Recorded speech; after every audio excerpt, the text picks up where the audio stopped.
Omaha, Nebraska, AP. Plunging participation in girls' basketball led one of Nebraska's largest high schools to cancel its varsity team for the year. The decision by Grand Island Senior High School, the state's third largest with more than 2,600 students, reflects a national decline in participation in the girls' sport, even as the popularity of women's basketball behind the likes of Caitline Clark and Angel Reese has sent record numbers of fans flocking to arenas or tuning in on TV. Schools across the country have made similar choices, but that hasn't made the move any easier for those passionate about Grand Island basketball. We've seen the train coming. We've been sitting on the tracks forever.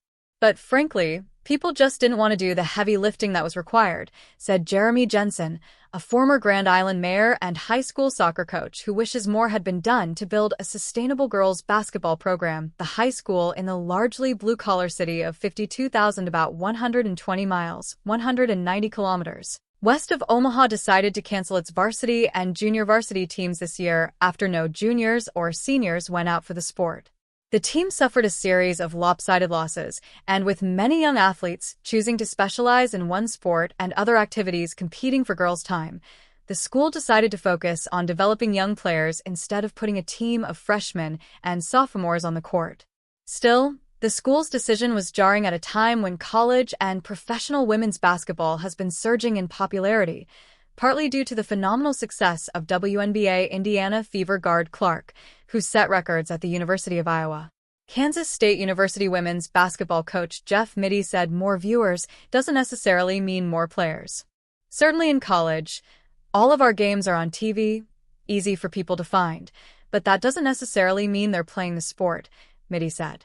It just means since Clark was born 22 years ago, participation in girls' high school basketball has dropped nearly 20%, and the sport has fallen from most popular to number 4 behind volleyball, soccer, and track and field, which all have seen double-digit surges in participation, according to the National Federation of State High School Associations.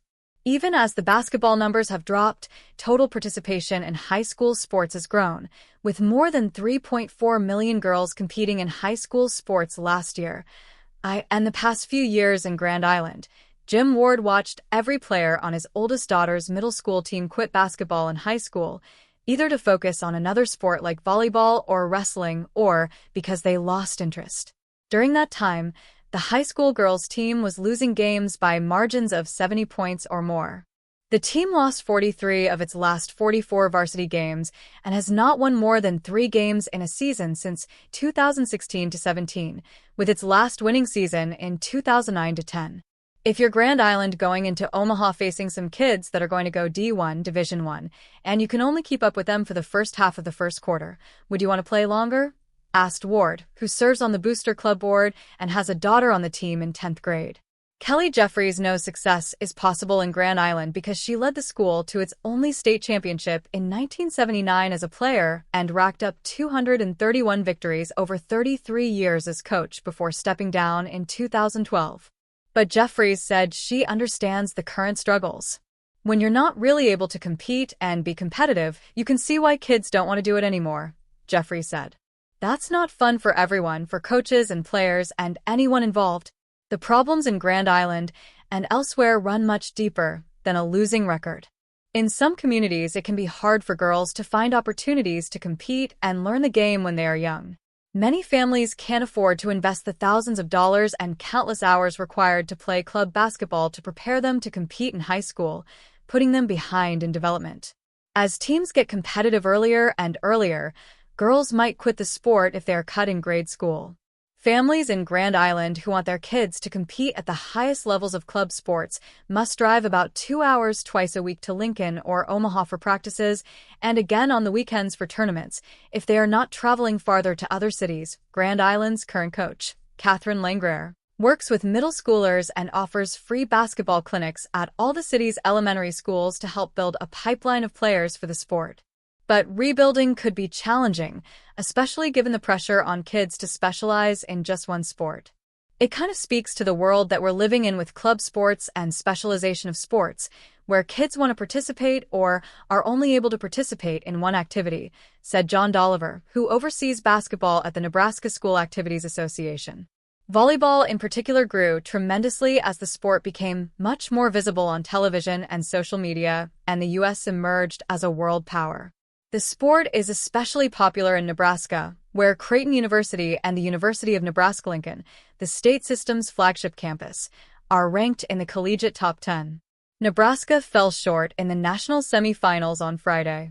Last year, 92,003 people filled Nebraska's football stadium to watch a volleyball match, setting a world record for attendance at a women's sporting event. Brandon Trott's daughter was a strong basketball player in middle school after growing up alongside her brother Isaac, who now plays for Creighton, but she always preferred volleyball. She will soon pursue that passion at the University of Nevada, Las Vegas. I think girls just naturally, especially in the state of Nebraska, gravitate towards volleyball, Trott said. Volleyball is just very, very good in this state. Maybe the popularity of the WNBA and players like Clark could change the trends, but Ward, the Grand Island dad, can envision an 8-year-old telling her parents she wants to play basketball only to be told there is no time for that with volleyball and dance. I think the Caitline Clark thing, it's tough to say if this third grader sees it that she's just going to quit volleyball and start playing basketball now. I don't know, Ward said.